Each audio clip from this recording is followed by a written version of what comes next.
Bueno, eh, la clase de hoy es como una especie de, como cuando se dice, como un corolario de lo que habíamos estado viendo en la clase anterior a lo que vimos más en detalle de HEC HMS, que es sobre el tema de cómo hacer mediciones en sectores sin registro.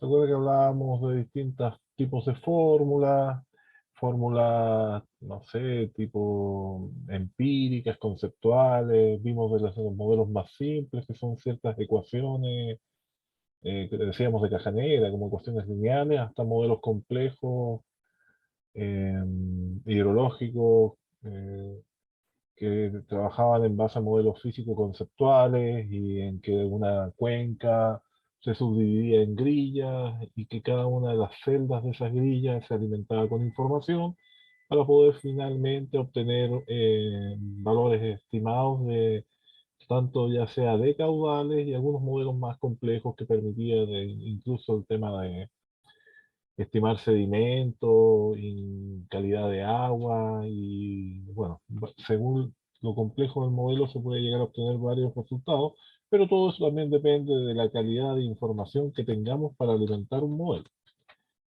Entonces, este corolario, perdón, y también hablamos de algunas fórmulas para determinar caudales máximos. No sé si se acuerdan hablamos de la fórmula racional, y de la fórmula de Bernoulli, que en ese caso era para ver caudales de crecidas o situaciones críticas, donde se podían determinar Q máximo, y para distintos periodos de retorno, que ya lo habíamos visto en clases de frecuencia, que en periodos de retorno tratamos de ver eventos extremos, pensando a 10 años, 5 años, 50 años, 100 años, etc.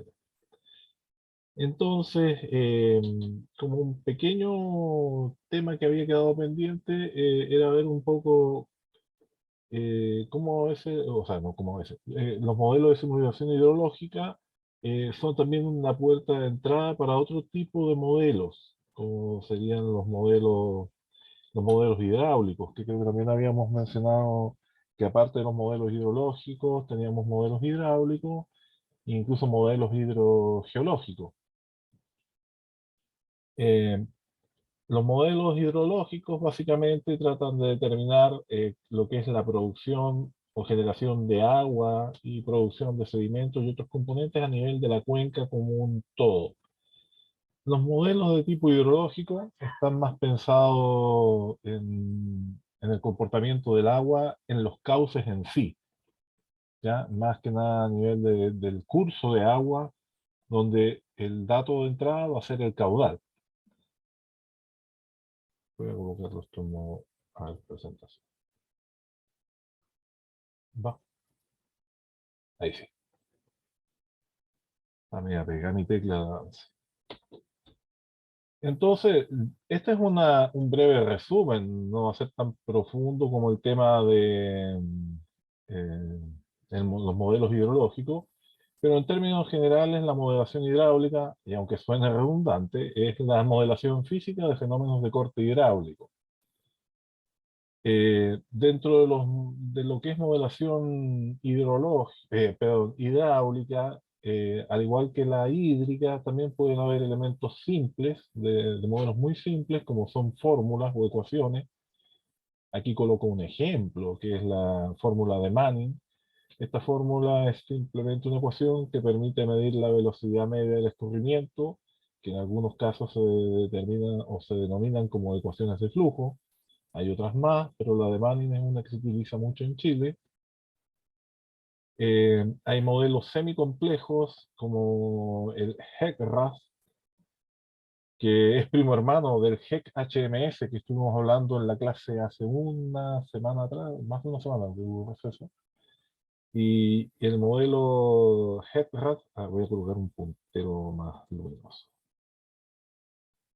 El modelo HEC-RAS es básicamente para el análisis de avenida de inundaciones, un modelo relativamente simple, pero que permite establecer en distintos perfiles transversales cómo se va comportando el agua a medida que va llegando a distintas zonas del curso de agua y según los niveles que alcance, se puede desbordar e inundar sectores. Por eso es conocido como un análisis de avenida e inundación. Igual complementa con otros elementos como la presencia de puentes, es capaz de evaluar el efecto de los pilares en el flujo del agua y en el transporte o depositación de sedimentos. Puede evaluar la presencia de defensas en los cursos de agua, cómo afectan el flujo del agua o lo mismo, el transporte o depositación de sedimentos. Y de ahí hay otra serie de modelos que son mucho más complejos. Aquí coloqué dos solamente, IRIX y el IBER. El IRIX es un, bueno, perdón, para terminar. GERRAD es un modelo del Cuerpo de Ingenieros de Estados Unidos. El IRIC es una mezcla de cooperación entre gente del Servicio de Conservación de Suelos de Estados Unidos y algunas universidades japonesas. El IBER también es un modelo hidráulico complejo, pero este es desarrollado en España, si no me equivoco, creo que también en la Universidad de Valencia, pero podrían buscarlo, ¿ah? En este momento no lo tengo ahí arraigado en la neurona que se acordaba de aquello. Estos son modelos más complejos que ya empiezan a incorporar otros componentes de la hidráulica de ríos, que no es solamente hasta dónde llegan los niveles de agua, sino que también ven, por ejemplo, la generación de islas que se suelen generar en los cursos de agua. Se han fijado en los puentes cuando uno cruza y empieza a ver, aparte de los flujos de agua, pequeños islotes, y a este tipo de modelo es capaz de, en base a la alimentación que se le entrega de datos, poder recrear la formación de islas en los cursos de agua y el comportamiento de la vegetación en los bordes, la presencia de material leñoso en los cursos de agua en el caso del IBER, que es más específico en esa temática. También permiten evaluar la presencia de hábitat para ciertas especies, dados sus requerimientos, no sé, de profundidad, de formación de pozones, del flujo o comportamiento del agua, en tanto en velocidad o, ¿cómo se llama esto? Otro, turbulencia. Y, bueno, obviamente cargas de sedimento.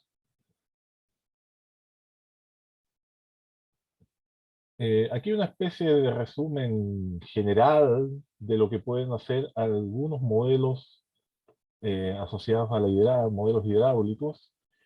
Esta lista que yo coloco acá no es que todos los modelos lo hagan, sino que algunos modelos son, no sé, más fuertes en un área y otros son más fuertes en otra temática, pero en términos generales, los modelos hidráulicos pueden tocar estas temáticas y coloqué las principales. Movimientos de agua, del agua y crecidas, obviamente, en canales abiertos, movimiento de fluido newtoniano. ¿Qué es eso?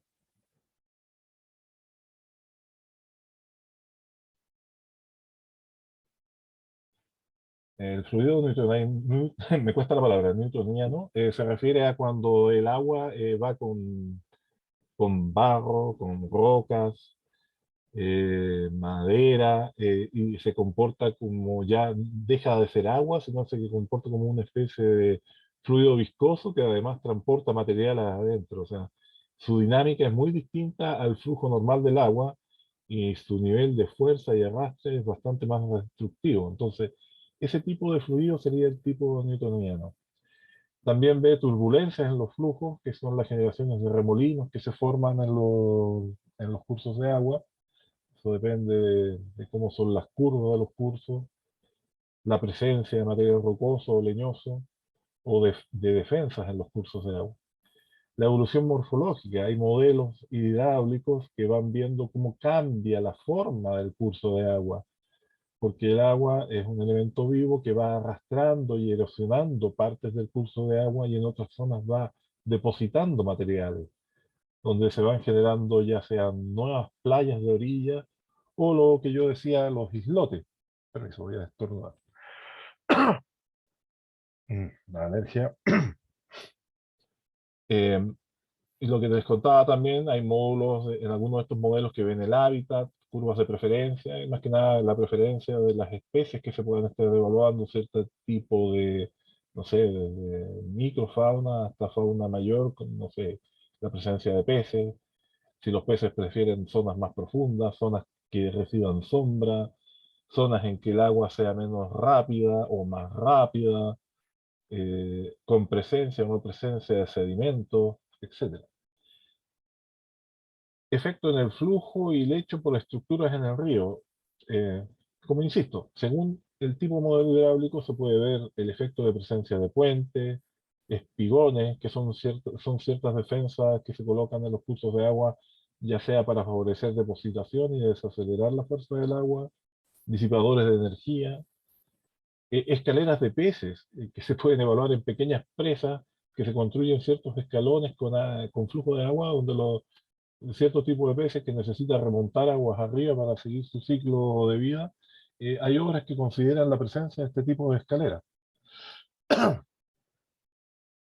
Formación de islas, presencia de vegetación, el efecto del material leñoso, troncos en los cursos de agua, imagínate cuando los puentes se ven tapados por presencia de material leñoso, efecto de rompimientos de obras como presas o ciertas barreras, inundación de planicies, o sea, ya cuando los cursos de agua desbordan, y también se puede ver la presencia o efecto de las estructuras y vegetaciones aledañas. En definitiva, la modelación hidráulica eh, permite ver la dinámica y el flujo de este organismo vivo que es el curso de agua. Y aquí una imagen muy sencilla que básicamente tenemos en alguna zona un canal entre comillas bastante definido, pero si uno ve las imágenes desde lo alto, en verdad, y aquí no sé si lo aprecian, hay una especie de ciudad o poblado, eh, el área histórica donde alguna vez este curso ha pasado, pasó y de seguro volverá a pasar, es toda esa zona del valle. O sea, el curso de agua es un ente vivo y por lo tanto estos modelos permiten predecir posiblemente bajo cierto nivel de agua para un periodo de retorno, por ejemplo, cuando hablábamos de 100, 200 años, si este curso de agua se puede mover y pasar ya por otra zona o inundar todo este sector. Entonces, esto justifica la existencia de los modelos hidráulicos, o sea, permitiría ver esta zona de riesgo donde está emplazada esta ciudad, o poblado, mejor dicho. ¿Ya?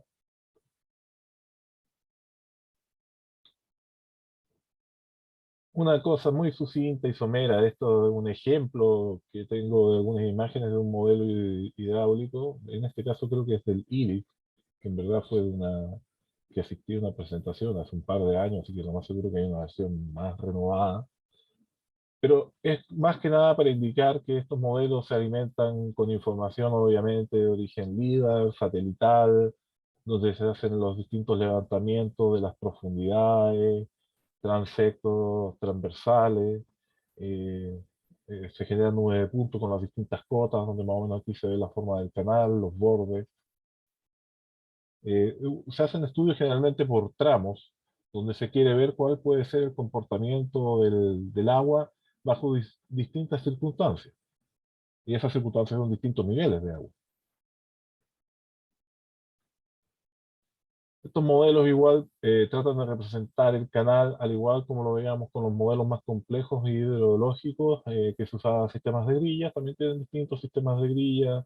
Unas son más o menos grillas similares, eh, que van paralelos aquí al curso de agua.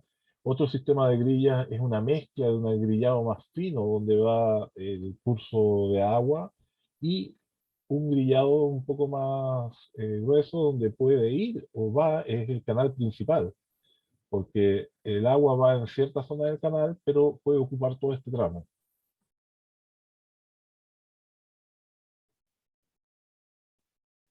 Estos son solamente ejemplos.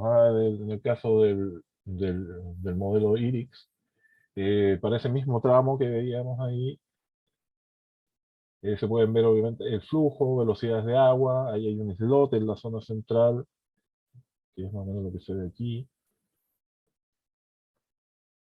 Bueno, ahí se ve un poco ese islote.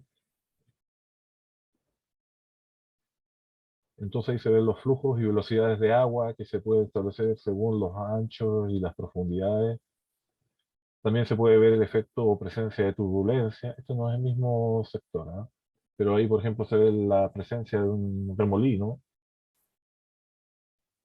Obviamente que hay un efecto, esto es en una zona en Japón, de un curso de agua que se veía bastante definido, pero que en algún momento se inundó y desbordó y cubrió toda esa zona. Y se nota ahí toda la zona de campos y algunas, bueno, apenas algunas construcciones. Igual acá, creo que incluso ahí había un colegio. Entonces, lo que permite el modelo, bueno, a pesar de que esto fue una cosa que acaeció y pasó, el modelo pudo indicar cuál fue la dinámica y los niveles y cómo se manifestó esa tragedia.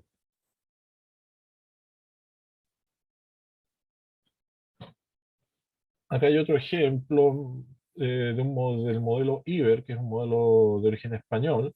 Ventaja, está todo en español, bueno, está en inglés, pero está también todo en español. Eh, Aquí es cómo fue el comportamiento, no me acuerdo si esto es una zona del sur de Francia, y acá abajo de una zona urbana, aquí hay un aeropuerto. Básicamente en algún momento, se supone que esto tiene un video, pero no se quiere manifestar. A ver, ahí está. Básicamente el modelo va mostrando el comportamiento en el tiempo, cómo va produciéndose la crecida y la zona de inundación, y el aeropuerto quedó totalmente anegado. Bueno, de partida en un aeropuerto se nota que fue un terreno recuperado al mar.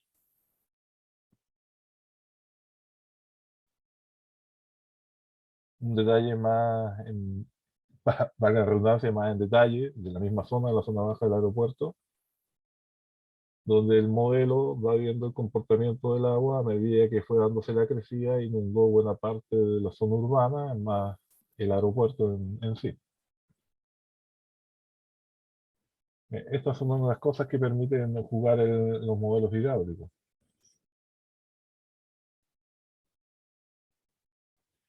Ya, eso es como una especie de resumen o corolario de lo que son más o menos los modelos hidráulicos.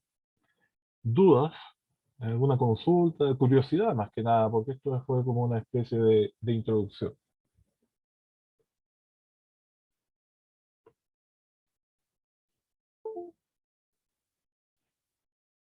¿No?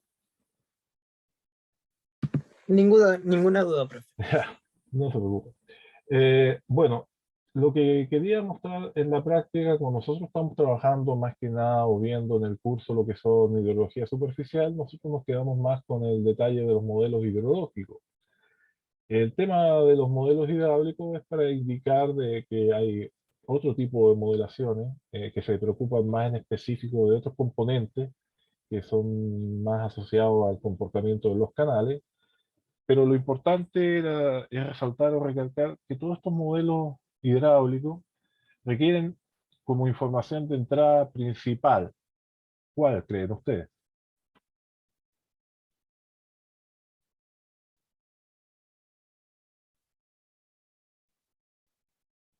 ¿Cuál será el principal dato de entrada de un modelo hidráulico? Precipitación. Ese hubiese sido la respuesta como el principal dato de entrada para un modelo hidrológico. El ¿Se acuerdan cauce. lo que habíamos visto en el modelo hidrológico? Que la precipitación, todos los modelos tratan de alguna forma de decir cómo la precipitación se comporta y llega a los cursos de agua. ¿Alguien dijo algo recién? No sé, no alcancé a escuchar bien. Si fue El cauce. el cauce. Ya, sí, es un elemento de entrada, la forma de terreno del canal, ese sería el cauce. ¿O te refieres a el caudal? Eso, el caudal. El caudal. Sí, no, me imagino. Entonces, para resumir, ¿se acuerdan entonces? Un modelo hidrológico, el principal dato de entrada sería la lluvia, el hidrológico. De ahí para allá tenemos todos los demás componentes que nos pueden indicar cómo es la cobertura de la cuenca que estamos viendo, el tipo de suelo, el tipo de vegetación, ya sean las pendientes, lo que sea, pero en la práctica el dato de entrada principal es la precipitación y tratar de ver cómo esa precipitación se comporta en la cuenca para llegar a manifestarse en un caudal de salida. Y viendo todos los procesos de por medio entre que se pierde agua, se gana agua, se evapora agua, aportes de sedimento, qué tan grandes son las crecidas, todo va a depender del tema de la lluvia. Un modelo hidráulico es un modelo que se preocupa de los canales, solamente del comportamiento del agua en los canales. Por lo tanto, obviamente, tiene toda una serie de datos de entrada que va a requerir la forma del relieve, la información topográfica, el tipo de lecho, el tipo de material componente del lecho, la granulometría, perdón, vegetación de borde, si es que el modelo lo considera, pero el dato de entrada que no le puede faltar es el caudal. Y el caudal puede ser ya sea en caudal como lo conocemos nosotros, litros por segundo, milímetros, o incluso en la altura de agua en el punto de control. Pero en la práctica, el dato que necesita el modelo hidráulico es el caudal. ¿Sí? Esa es una diferencia entre los dos tipos de modelación. La hidrológica, que su dato principal de entrada es la precipitación, su salida es el caudal. El modelo hidráulico, su principal dato de entrada aguas arriba es el caudal, y obviamente su dato de salida va a ser una serie de componentes, obviamente el caudal a la salida del tramo, pero todo lo que arrastra, cómo transforma el tramo, la morfología de ese tramo, etcétera. Pero el dato de entrada es el caudal. Y a eso se resume todo este corolario de modelos hidráulicos. En todo caso, es todo un mundo aparte. Ah, se me pegó ¿sí? Entonces, habiendo conversado un poco de los modelos hidráulicos, quiero presentarles lo que suele ser a veces un ejercicio de prueba en algunos casos, ¿no? No puedo decir si entra o no entra en algún momento, pero es este ejemplo. Tenemos aquí creo que una foto del Google Earth. Tenemos un curso de agua que va aquí, se ven aquí, islotes. Creo que esta es la zona aguas arriba de Chaitén, ¿no? Que fue arrasado ahí por el volcán, después hubo una serie de crecidas y el curso de agua se movió de un lado a otro. No estoy seguro, pero creo que es una foto de esa zona. Pero en resumen, tenemos un curso de agua aquí y obviamente se aprecia una gran zona explanada donde en algún momento el curso de agua iba. Todo esto es una zona donde más o menos se puede notar donde previamente ha pasado el curso de agua en distintas zonas más antiguas. Por lo tanto, este es un tramo donde un ancho grande donde el curso de agua es vivo. O sea, actualmente el curso de agua va aquí. En algún momento el curso de agua puede ir por otro lado. Eso se puede ver con fotografías en el tiempo, cómo ha ido cambiando. Pero actualmente el curso de agua va encajado en esta zona, en esta ribera. Y aquí nace una pregunta que a veces es de ejercicio, que incluso a veces se le sube esta foto. Si ustedes tuviesen un caudal máximo dado para un periodo de retorno T, ¿cómo podrían determinar hasta dónde llegaría la crecida en este canal? Considerando que el canal solo se mueve aquí. ¿Qué forma existiría para poder determinar este ancho? ¿Hasta dónde crecería? Y en distintos tramos. Esta es una estas líneas son hipotéticas.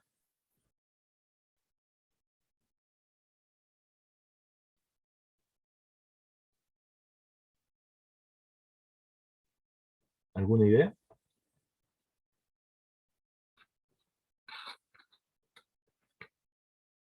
Va a servir un poco de agua, es agua.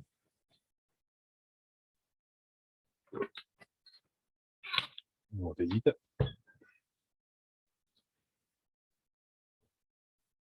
Ya. Lo que pasa en este tipo de situaciones, que uno a priori, sin tener mucha información y sin tener, uno podría decir, bueno, podemos ocupar algún modelo hidráulico, precisamente para poder ver cuál es el comportamiento del canal y ver hasta dónde, según los distintos perfiles o el levantamiento topográfico de esta zona, ver hasta dónde pueden llegar los niveles de agua.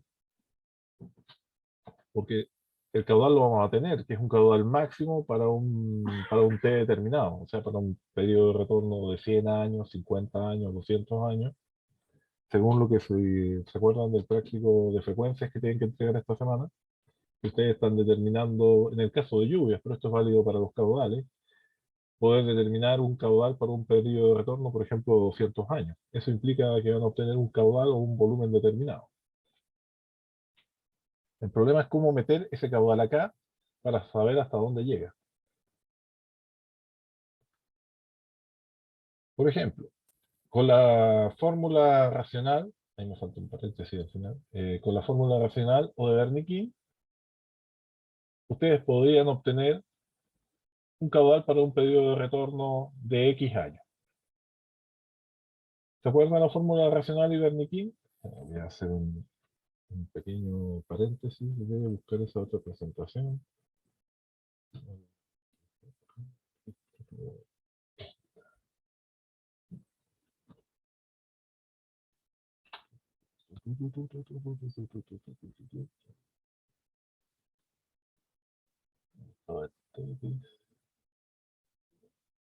Crecidas máximas.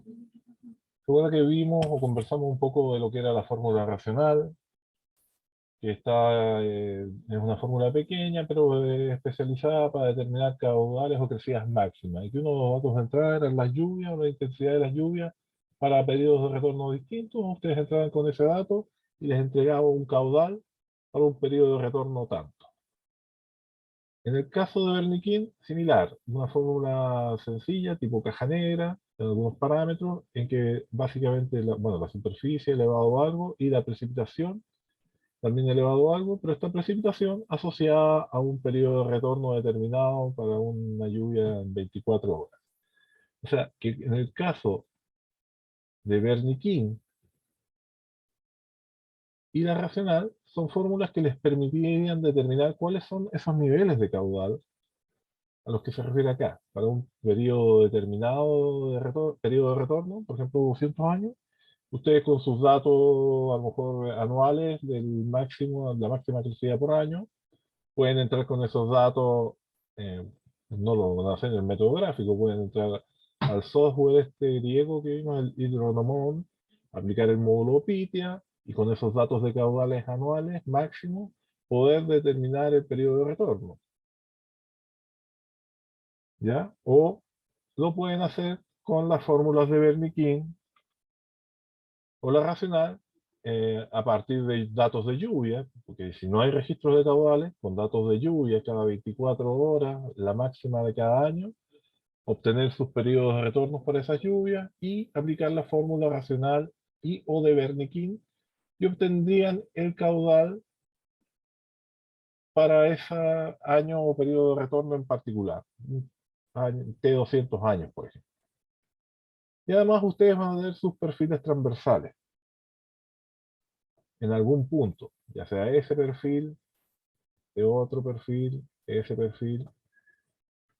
Entonces ustedes van a ver los perfiles para cada uno de esos sectores. Entonces, ¿qué tenemos? Tenemos la sección conocida, sección transversal, y tenemos el caudal para un periodo de retorno de 200 años. Estoy colocando 200 años como ejemplo. Entonces, ¿qué nos falta averiguar? ¿Hasta dónde llega el nivel de inundación si ya nosotros conocemos el caudal? Conocemos el caudal para un periodo de retorno de 200 años.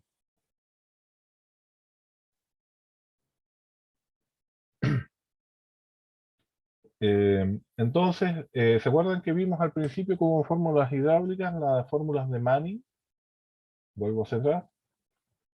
Habíamos visto como algunas fórmulas de tipo hidráulico. Teníamos Manning, modelos como Herert o IRIX, nos vamos a quedar con una fórmula sencilla como es la de Manning, que es una ecuación de flujo.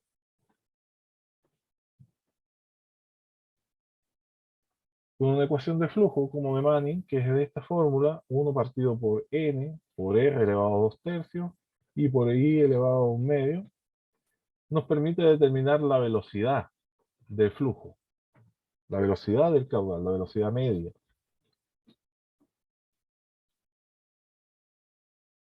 ¿Ya? La fórmula de Manning, en el caso de los datos que requiere, I es la pendiente del cauce, R es el radio hidráulico. El radio hidráulico está dado, aunque aquí no sé si lo dice, pero esto es el área. Este es A, es el área partido por el perímetro, hasta donde llega el nivel de agua. Entonces, con esa fórmula de Manning, uno puede determinar la velocidad para una sección transversal. Y se acuerdan que, en resumen, caudal es igual a velocidad por área. Así me sigue. Tenemos una fórmula que nos permite determinar la velocidad en función de la pendiente, en función del área mojada y del perímetro mojado. Y ahí podemos determinar velocidad. Y, y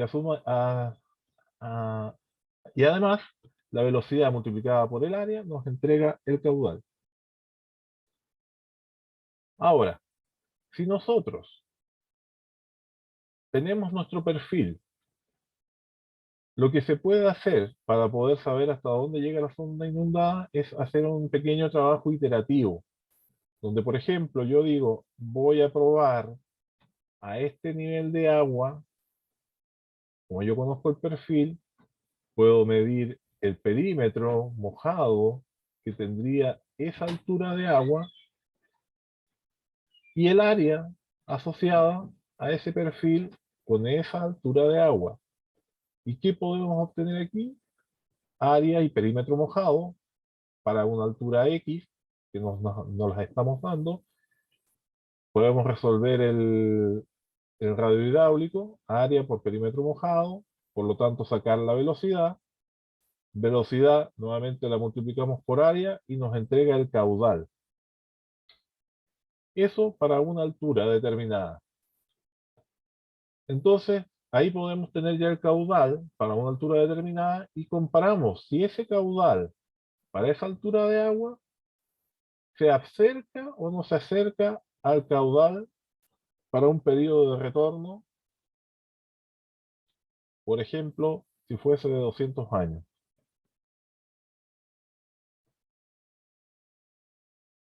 Invento. Si el caudal fuese 500 metros cúbicos por segundo y esta fórmula de Manning nos entregó para esa altura 400 metros cúbicos por segundo, todavía está lejos. Puedo probar otra altura un poco más arriba. Voy a buscar el lápiz. Va.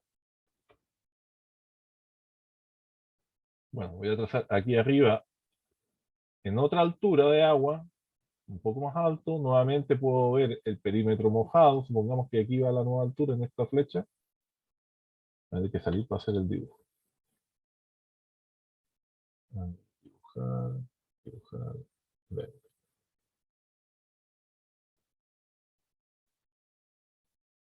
Supongamos que, pucha, mi línea recta no quedó muy buena, pero supongan que es una línea recta.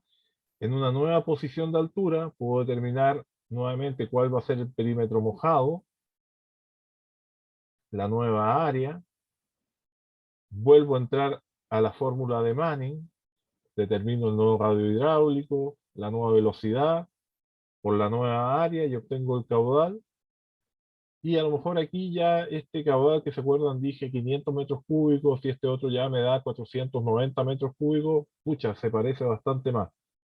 Puedo hacer otro punto más arriba y si ya me paso, bueno, puedo a lo mejor decir que ese caudal es relativamente aproximado o parecido al caudal por un periodo de retorno tanto. Así que por un método iterativo, con una ecuación hidráulica de flujo como es la de Manning, puedo ir iterando las distintas áreas y perímetros mojados hasta obtener un caudal similar al caudal del periodo de retorno y así poder determinar cuál es mi ancho de inundación, porque aquí ya lo voy a tener, para el tramo, y ya uno podría establecer que para un periodo de retorno 1, más o menos el ancho en este punto, a lo mejor son 300 metros, estoy inventando valor.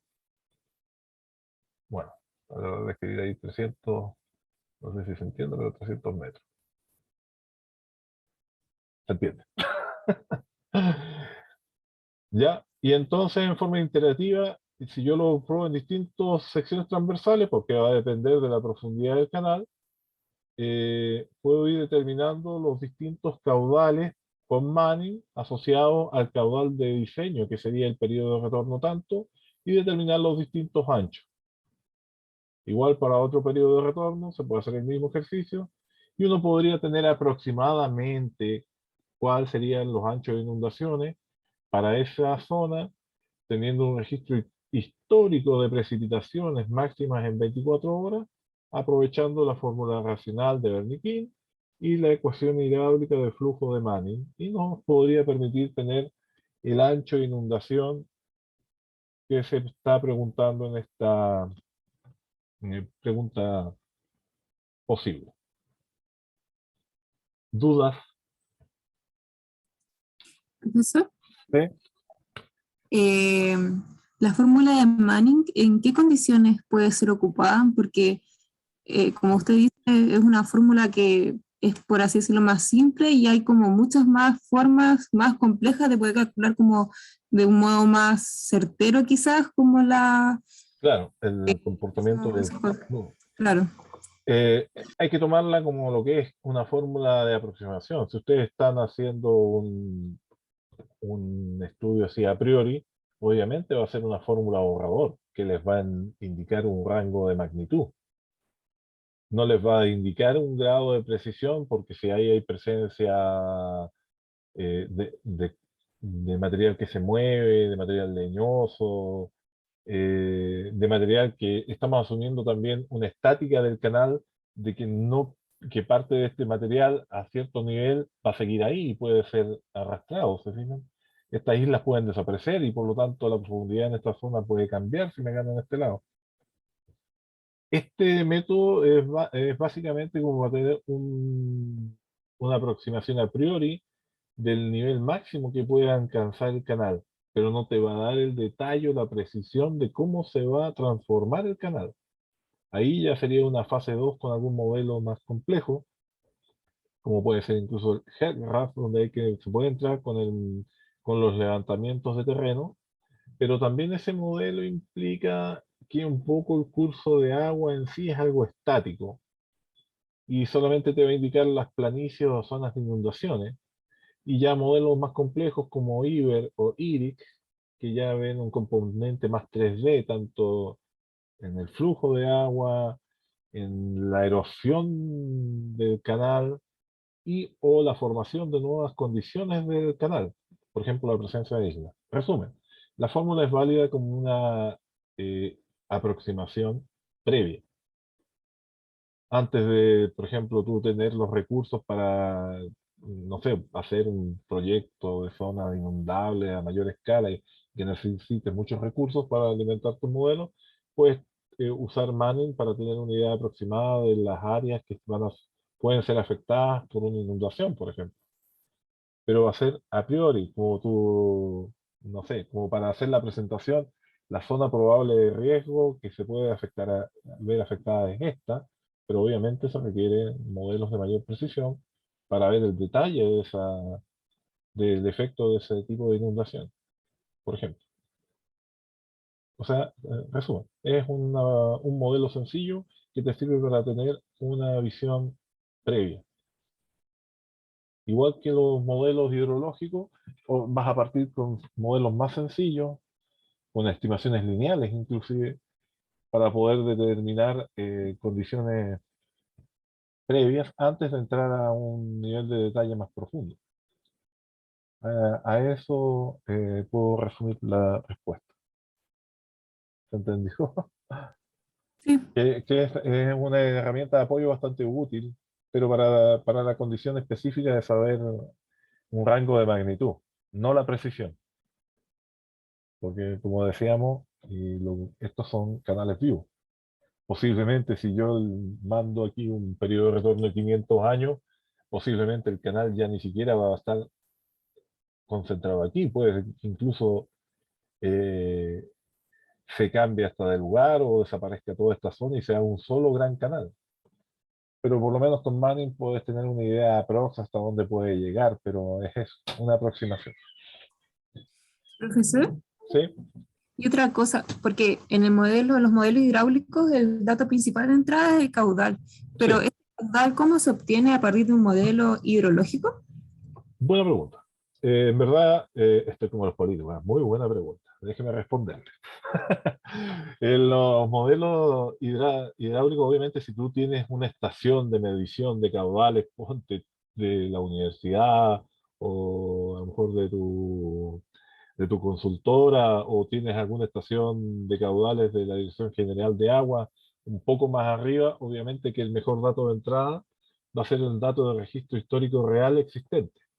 Pero si estás en una zona donde no hay ningún levantamiento previo, no existe nada de datos de registro de caudales o son muy lejanos, vas a requerir posiblemente de un modelo hidrológico en función de precipitaciones, que es más fácil de tener o encontrar o disponer de ella, para generar una serie de caudales para hacer la modelación hidráulica. O sea, es como una etapa previa. Así es que no hay registros. Por eso es que hablábamos en este tipo de las clases previas que estábamos hablando en zonas sin registro fluviométrico.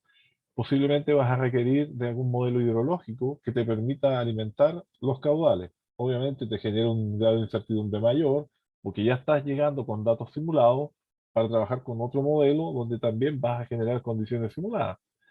Pero son herramientas de trabajo válidas y que se utilizan para poder, en este caso, por ejemplo, asignar zonas de riesgo. O sea, nadie va a construir una casa aquí, pero no faltará de repente alguien que llegue a algún desarrollo y diga, mira, vamos a construir acá porque aquí lleva seco, porque Juan Pérez, que vive aquí 30 años, dice que no ha visto nada de agua en esta zona, pero ha vivido 30 años, no 100 años ni 200 años. Entonces, sí, un modelo hidráulico va a requerir datos de caudal de entrada y esos pueden venir de registros establecidos por alguna estación pluviométrica, como de la Dirección General de Agua, o a través de un modelo hidrológico, perdón, donde se va a obtener un registro de caudales simulados. En el caso de este ejercicio, estábamos trabajando con un modelo con las fórmulas de Bernoulli, coloqué yo como ejemplo, como dato de entrada, o sea, estábamos trabajando con modelos hidrológicos sencillos para caudales máximos, en conjunto con un modelo hidráulico que era el de Manning, para ver cuál es el comportamiento del curso de agua. Hicimos la combinación con modelos sencillos.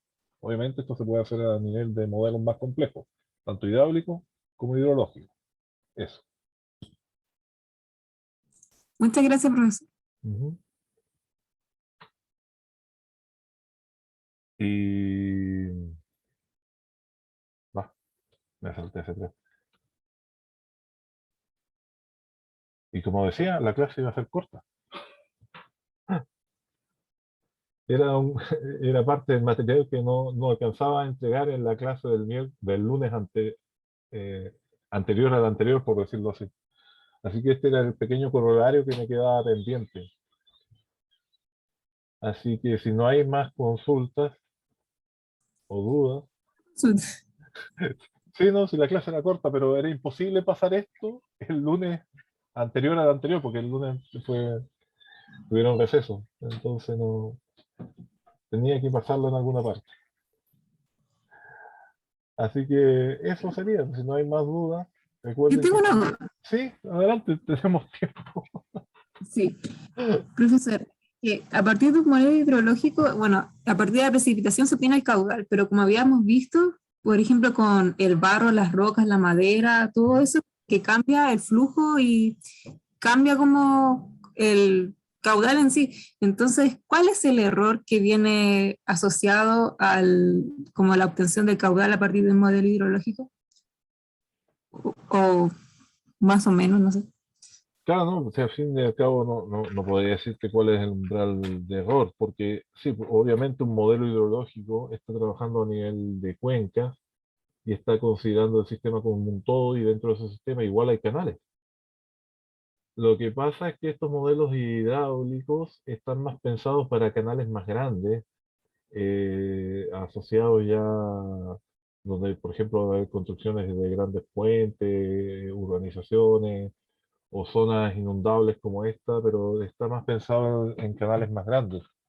Yo no tengo a ciencia cierta poder decirte que un modelo, en el caso del hidrológico, qué nivel de error tiene. Por eso, por eso que todos estos modelos, hablando ahora del hidrológico, hay que hacer siempre una prueba de calibración y validación, donde tú, para una zona que tienes algún registro, pero que es cercana, estoy hablando del hidrológico, ¿se acuerdan que habíamos hablado? Voy a colocar la otra presentación un poco. Aquí quedó eso. No, fue acá. Hablamos de un periodo de validación y calibración. Ah, sí, ya sé dónde lo vi. Para mostrarla también. Lo vimos en lo del GEC, si no me equivoco.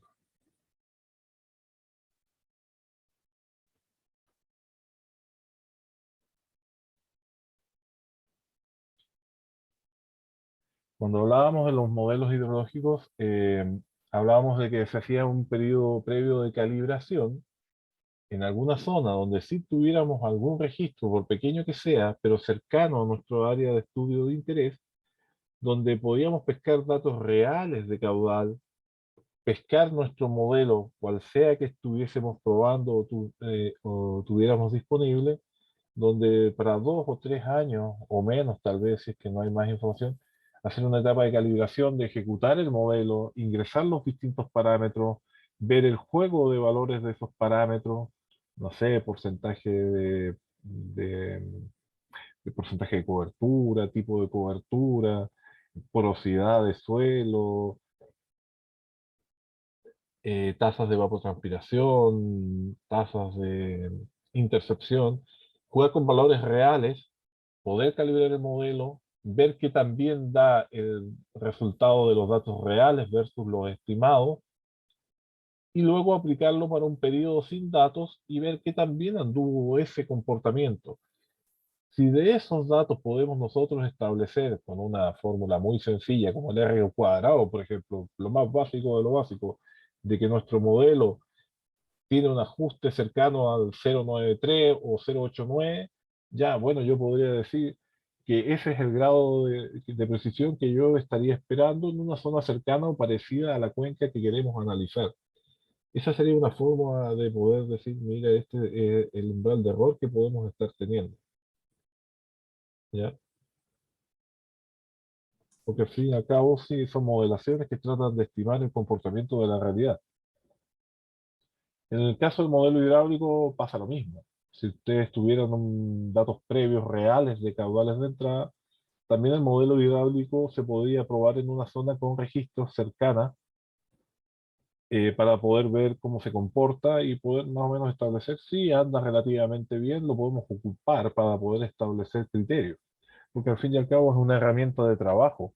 El modelo no les va a decir qué tienen que hacer. El modelo les va a decir, esto puede pasar. Usted juzgue en base a su experiencia y conocimiento, y lamentablemente eso ya lo da la actividad laboral, eh, y ver otros estudios, cómo va a zonificar, por ejemplo, una zona que puede ser de riesgo de inundación. Y, por ejemplo, llegar a decir, mire, esta zona es inundable, queda prohibido para lo que es edificación permanente, que puede quedar para un lugar de, no sé, pues, de agricultura, a lo sumo algún establo o algunas otras cerca de los radios urbanos para parque, pero no zonas para construcción o edificios de mayor riesgo. Eso, no sé, ya estoy derivando. ¿Se entiende? Muchas gracias. ¿Se entiende? Qué bueno. No sé si hay más dudas, ya sea de esta micro clase de hoy, de lo previo, alguna duda con los prácticos. El miércoles tenemos el práctico con el modelo GEC, que también va a ser una clase corta, si es más que nada enseñarles a ingresar unos datos, cómo correr el modelo, obtener unos resultados, y después les voy a pedir que comparen esos resultados que obtuvieron con los datos reales, para ver qué tal anduvieron, pero va a ser algo muy sencillo, no nos vamos a meter a fondo a desmenuzar el modelo. Es más o menos para que conozcan la dinámica. No sé si hay alguna duda sobre esto o otra cosa. Me da un poco de pena que haya sido tan corta la clase, pero no tenía más, es la materia que había pendiente. Y no podemos seguir avanzando porque tenemos que terminar el práctico del modelo GEC.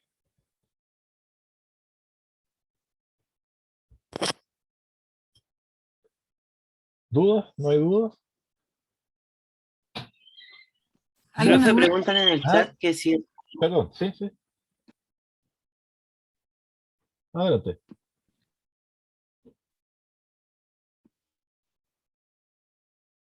No se preguntan pregunta. en el chat que si alguien no puede ir al terreno, Ah, en el chat. ¿cómo será la opción alternativa para evaluar? Bueno, tengo entendido que el profe Irumé ya envió unas listas donde ustedes se tenían que inscribir, y si no podían ir a alguno de los terrenos, se les va a enviar o solicitar algún informe relacionado con la temática que vamos a ver. Perdón, alergia. Eh, y eso puede implicar, no sé, hacer algún informe sobre cómo se afora, buscar videos en YouTube o material. Se les va a asignar algún trabajo una vez ya visto quiénes definitivamente no fueron. Eso. Así que eso va a llegar a los correos respectivos, me imagino, de las personas. Eso lo va a ver el profe Andrés.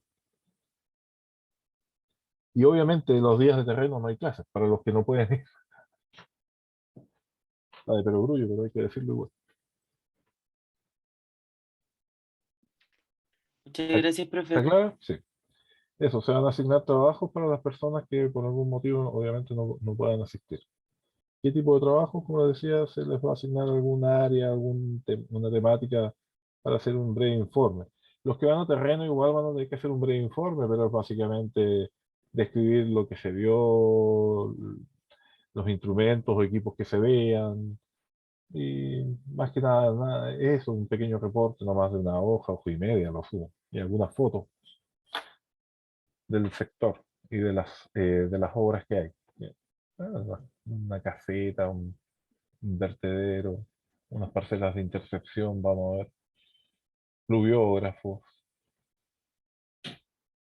eso. ¿Más dudas? Ok.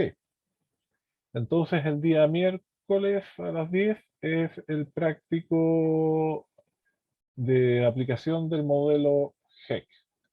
Igual estimo que nos vamos a ocupar más de una hora y media.